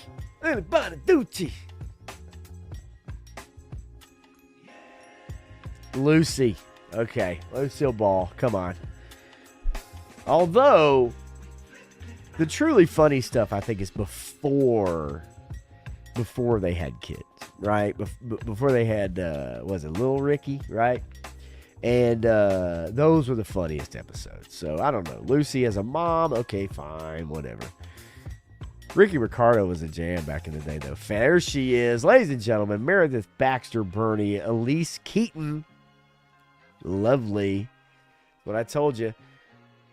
What would we do, baby, without us? Sha-da-da-da. All right. Friday Night Lights, Connie Britton. Okay, I probably wouldn't have gone there personally. Probably wouldn't have gone there. I know G.I. Jetman saying Estelle Costanza, not Cortana, although Cortana was important in Halo. But Connie Britton, okay.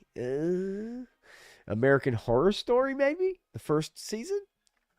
The Gimp. Anyway, One Day at a Time. There you go. One Day at a Time. Bonnie Franklin. I don't know if I would have thought Bonnie Franklin, right? Valerie was a hot one back in the day for sure. And Mackenzie Phillips, she was hot when she was, she was younger. There we go. Leave it to Beeve. There you go. Barbara Billingsley. There's your Beeve. There's your Beeve. Mary Tyler Moore. She was hot to trot back in the day. I agree. Leave it to Beeve. June Cleaver. Man. Used to watch tons of them. One day at a time. What? One day at a time.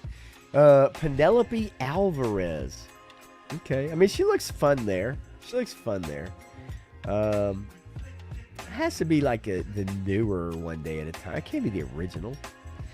This Is Us? Nah. See, I can't go with this shit. I don't know nothing about Mandy Moore. Mandy Moore, she was a pop star. She's not, I don't know what the hell Mandy Moore is these days, but she ain't. Get off this list, Mandy Moore. You ain't shit. That 70s show, there she is. Kitty Foreman. Ladies and gentlemen, put your hands together. Kitty Foreman to the main stage. Red? Yeah. Talking about Wheezy. Moving on up. Wheezy. Vanessa Baxter. Okay. Kitty Foreman in at number 12, ladies and gentlemen. Number 11. Julie Bowen as Claire Dunphy, Modern Family. There's a couple hotties in this picture, but there's definitely one on the left. Holy moly, sweet baby Jesus. But Claire Dunphy in at number 11. Ladies and gentlemen. Hey, she's pretty hot. Pretty hot. But are we talking about hot moms or are we talking about best moms? I can't remember. I've lost track. Wah, wah. All right. Downton Abbey. I know for all of you cultured people out there that care about British television, Downton Abbey has to be one of your favorites. And Maggie Smith is Violet Crawley, Dowager Countess of Grantham. Hang on, let me see if I can read this. With her quick wit, Violet never hesitates to speak her mind or meddle in the lives of her children or grandchildren if she feels it's in their best interest. She's very set in her traditional ways of doing things, causing her to clash with her more progressive-thinking daughter-in-law, Cora, and her nemesis-turned-friend, Isabel. But she always has the best interest of her family at heart and is a strong role model and is especially close to her granddaughter, Mary, as I just spit all over my monitor. Oh, so stupid. Okay. The Waltons. What was it? What did they say when they said good night to everybody? They say, good night, Big John, Little John, Medium John, Tiny Size John. I don't know. I can't say I have many memories of Olivia Walton, but what a wonderful woman. Let's put your hands together. Ladies and gentlemen, Olivia Walton, number 9. Lovely, lovely lady. In the olden times, folks. In the olden times. You guys obviously say, hell yeah, Dowager Countess. No doubt. Love the Dowager. She was a shit in Downton. Isabel's always coming from a good place. Wraith Mace is in the house. Wraith Mace. How about that Adidas tracksuit, fool? That Adidas tracksuit was the shit. Some folks popping in and say hello. Hope you have a great stream off to Europe for the next week. My mom and sister are too. Well, hell yeah. Good for you. Awesome. I love it. It's good. Have a fantastic trip, my friend. Safe travels to you. Angela Bauer. Okay, still. We have 8 more on this list, folks. 8 more on this list. Let's see what happens. Malcolm in the Middle. Lois. Who called it earlier? Who called Malcolm? And thank you, Clint. It was good night, John Boy. And then it was good night, John Girl, and good night, John Non-Binary, and good night. Anyway, Malcolm in the Middle. Somebody called it earlier. We talked Pops or MILFs. I don't really know. Thank you, Wraith. Hit the like for sure. It definitely makes a difference, I guess. I don't know. It doesn't matter. I'm here to have fun, man. Safe travels, buddy, for sure, man. Safe travels. All right, Malcolm in the Middle. Somebody caught it earlier. I had to scroll back. Good times anytime you need it. Wait, hang on. It's the part that people always mess up in Good Times. It's keeping your head above water, making your way if you can, temporary layoffs, easy credit rip-offs, standing in a chow line. It's either standing in a chow line or hanging in a chow line. Ain't we lucky we got 'em? Good times. Ooh. All right. Florida Evans. I always thought that was a funny name. Florida Evans. Right? Florida? To me, it was like, what the fuck? Love the show. Although, if you go back and watch Good Times now, it's not very good. Like, it's really not very good.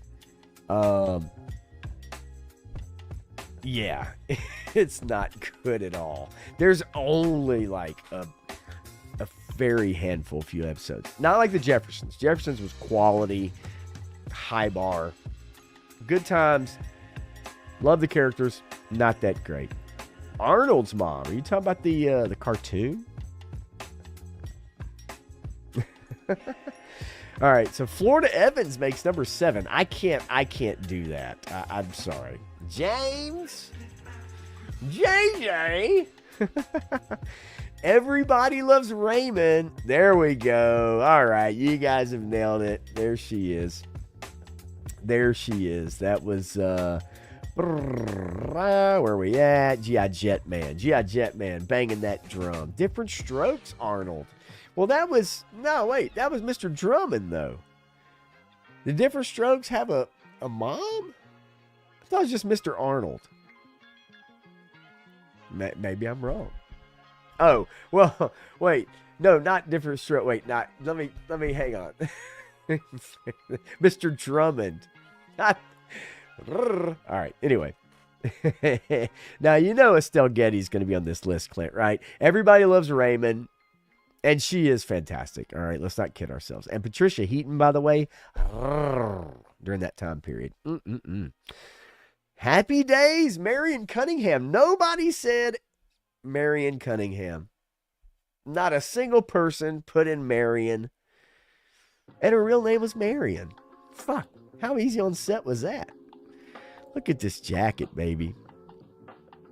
Look at that leather jacket. That's the shit. Get out of here. All right, Marion Cunningham, quality.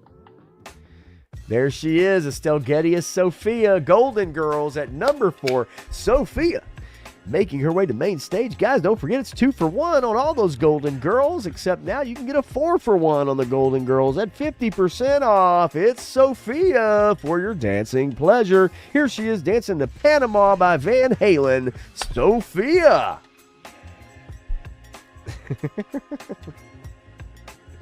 Yikes. That's good shit, though. Arnold had to have pinboard from someone. Yes, you are correct. Yes. Laura Leigh Gilmore. Okay, hey. I get you. I feel you, G.I. I feel you on that one.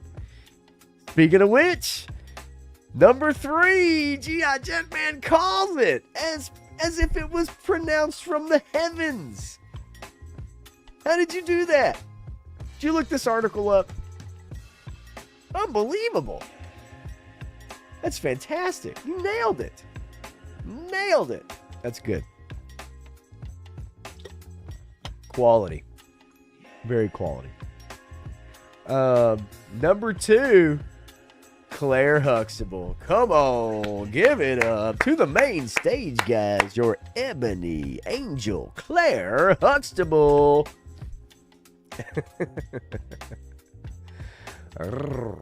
Yeah, back in the day, man, Clara, she was all right. And an attorney, too. She would fight for your right to party, yo. And last but not least, 3-star draws. Favorite, Carol Brady. Played by the incomparable Florence Henderson. Ladies and gentlemen. Look at that. Look at this Look at this bedtime outfit. Like this, I don't even know what the hell this is. Pajamas. It's not even a smoking jacket by Daddy Brady. What the fuck? And she was a shoo-in. That's true. But I mean, there's so many more. There's so many more. Lunchbox. Yes, no doubt. I would go to that club for sure. And that is the pilot episode. It is absolutely where they all meet, right? Damn, good photo.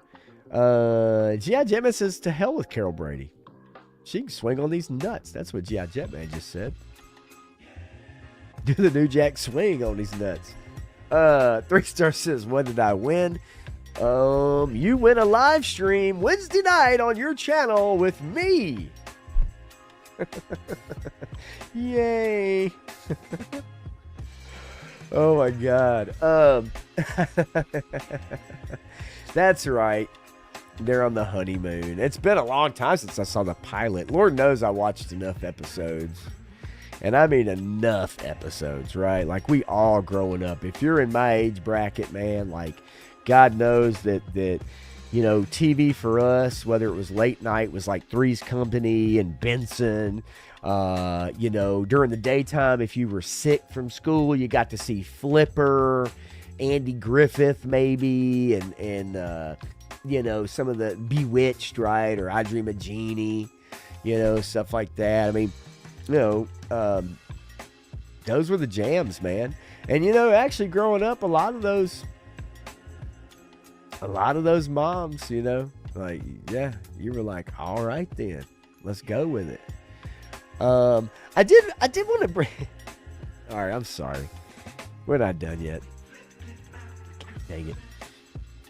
I wanted to bring this story up to you guys because I find this fascinating and highly unbelievable. And I want to tell you why I find this extremely unbelievable. All right, so give me 1 second. Okay.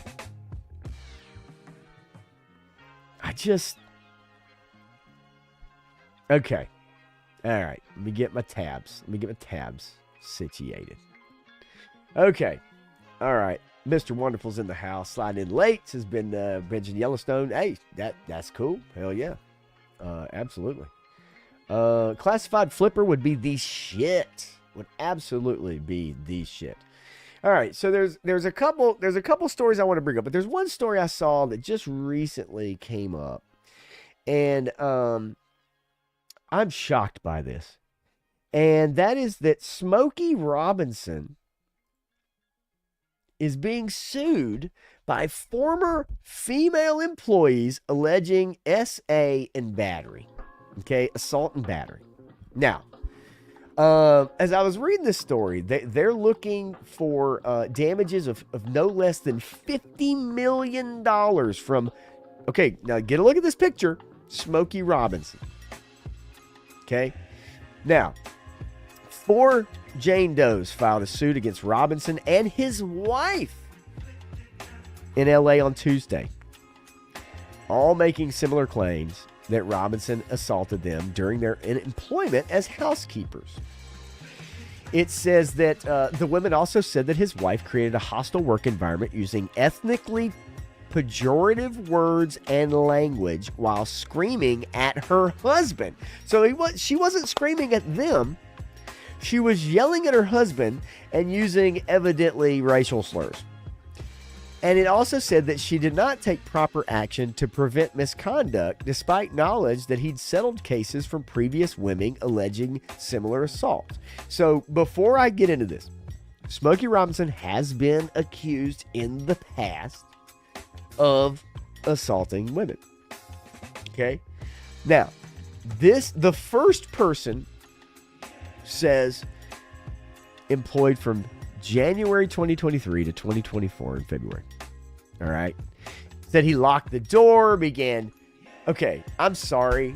I just want to show you guys this. Smokey Robinson is 85 fucking years old. 85 years old. Now, the reason I want to bring this up is because, it's not because of the age that someone can't do something, but I have serious reservations about any woman that can't push off an 85-year-old man. Like, seriously. As in, okay, one of the women said that she worked on weekends when Smokey took his wife to the nail salon and then would be at home. He would speed home to be alone with said Jane Doe. He called her into his bedroom, locked the door, and after showering, began assaulting her despite her protest. This happened at least 7 times with an then 84-year-old man? What? I'm sorry. Have you seen an 84-year-old man walk across a room? You could blow on him and make him fall over. Okay? What? Now, this next one worked from 2014 to 2020. There's 23 different occasions when he was in his 70s. Meet her in areas where closed circuit cameras were not placed. Immediately grab her, begin to penetrate, causing pain, and would proceed to grape. At 74 years old? What? And splooge on her face. What? I can't even.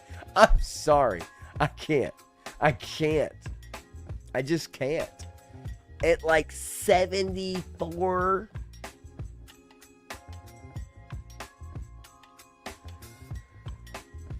The third person, similar allegations, at least 20 instances, was offered $500 for BJ. And the fourth, personal assistance from 2006 to 2024. Now, 2006, 2024. Much younger man. 20 plus years ago. 20 years ago. Or 19 years ago. They were fearful it could affect their immigration status. Now, I am not saying by any means that that is not real or a possibility. But an 80-something-year-old man, even if you're the housekeeper, number one, if you're illegal, then you're fucking illegal. And I'm by no means condoning that behavior if that behavior is actually true. And if someone that has that kind of money and that kind of power and they want to utilize that power over someone that they know is not legal in this country, I could see that happening. I'm not stupid, okay? We're talking about an 85-year-old man. A 74-year-old man. Now, if you want to go back to 2006, okay, fine. I understand. But, like, I can't wrap my head around how someone could not refuse the advances of an 85-year-old man. Easily. He probably can't remember what he had for fucking breakfast. Come on. Like, and I get it, though. If you're illegal, you can't go to anyone, right? So I get both sides of it. Don't ever anybody tell you I'm not going to be able to see different sides of a coin. I just find it fascinating that an 85-year-old man would be able to overpower someone to the point of grape. Like I can't That's hard to believe. Does people understand that? Like, I hope you understand that. But I saw this story the other day, and what's crazy about it is just a few days prior, at the end of April, he was giving interviews because of a new album, and like they were celebrating his career and all this stuff. And then literally just a few days later, all these allegations broke in court. Now, I'm curious. I would be curious to see how this story goes. But as 3-Star Draw says, I smell bullshit. Yes, Johnny Reno probably can't get it up anymore. I can't even. And I find it amazing at that age that someone could not refute the advances of an elderly, I mean, at this point, elderly gentleman, regardless of stature, regardless of monetary status. But if you are illegal in this country and you cannot go to the authorities and you cannot go to an attorney or you cannot go to, then I understand that. But then that brings in a whole nother question, folks, about what I mean, there's a lot there to unpack, but I just thought that was fascinating. I really did. Yeah. Again, no less than $50 million, Johnny Reno. Remember that. No less than $50 million is what this lawsuit. No less than. Whenever you have the no less than, and you will not take less than $50 million, I just kind of wonder, what is this lawsuit truly about? Is it about justice, or is it about we'll take no less than $50 million against an 80-plus-year-old man and his wife? Because his wife called him. Can you imagine being a housekeeper in the house of some rich black folk, and the wife of one of them, or vice versa, is arguing and calls the other one the N-word? And you gonna put that in your lawsuit that it caused you distress? What the fuck? That shit is whack, dude. I'm sorry. Oh my God. I'm gonna keep up with this story.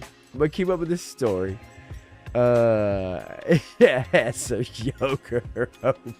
Oh no. I'm gonna keep up with this story because I'm just curious. I couldn't believe that when I saw it, and the first thing I did when I saw the story is I looked up, how old is Smokey Robinson? That brother's 85 years old. Man, you're gonna have to come harder than that, yo. Like, I'm sorry. You're gonna have to come harder than that. Oh, Lordy Smokey. We'll see. We shall see. All right. I got one video for you here.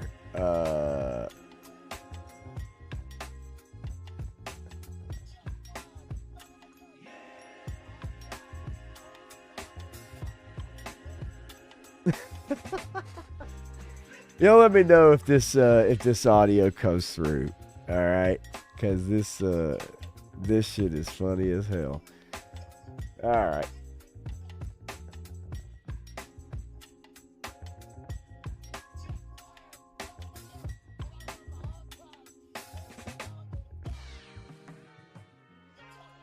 All right. This is it's a little bit loud. It's a little bit loud, so adjust your volume accordingly. And away we go. Talking to the Rolex wearing, diamond ring wearing, wheeling dealing, limousine riding, jet flying, son of a gun, and I'm having a hard time holding these alligators down. Woo! Shit, I can't get enough. I want more of them. I want every single one of these I can gather. You're talking to the Rolex wearing, diamond ring wearing, wheeling dealing, limousine riding, jet flying, son of a gun, and I'm having a hard time holding these alligators down. Woo! God damn it. I want them all. I want them all, and I want them on Speed dial. I want them all on speed dial, baby. That shit is just fantastic. All right. Look, I've got to get out of here. I'll tell you why. And I could probably sit here and just chill for a long time tonight. I've got to film something because I wasn't able to get my son to film it with me this weekend and with Mother's Day today. So I kind of ran out of time. So I have a Power of the Force review coming out on the 14th. It is Elon Sleazebagano is the review. And I got a little work to do to get it out by the 14th, which is Wednesday, I believe. And so I've got to film something tonight and be able to try to edit it and all that good stuff. So anyway, but look, I appreciate you guys hanging with me. I know tonight, not a ton of stories. I know I went on my Andor thing for a while, but again, I encourage you, please go back and watch it. If it takes you a little bit to get through it, I get it. Stick with it. It's worth it. It really is. Season 2 really is. But don't watch it on your second screen. Like, watch it on your main screen. Put on the subtitles, man. I watch everything with subtitles now. Just so I don't miss anything. And I can take in the dialogue and I don't second guess myself. But I really do encourage you to watch it. I think it is really, really damn good. And it's worth your time.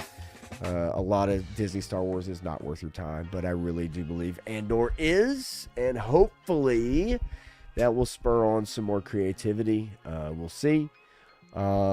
Tuesday night I will be back with Matthew to go over a few things, as you guys know. So I hope you tune in there Tuesday night at 10 p.m. Eastern, and we'll be going over some Hollywood news, current box office, a few other stories. And then Wednesday night, I'll be with 3-Star Draw on Seven's Wild on his channel. So look for the thumbnail. He'll post that up, and we'll go over our usual stuff on Wednesday night, Seven's Wild, man. I really do appreciate you guys hanging out, as always, man.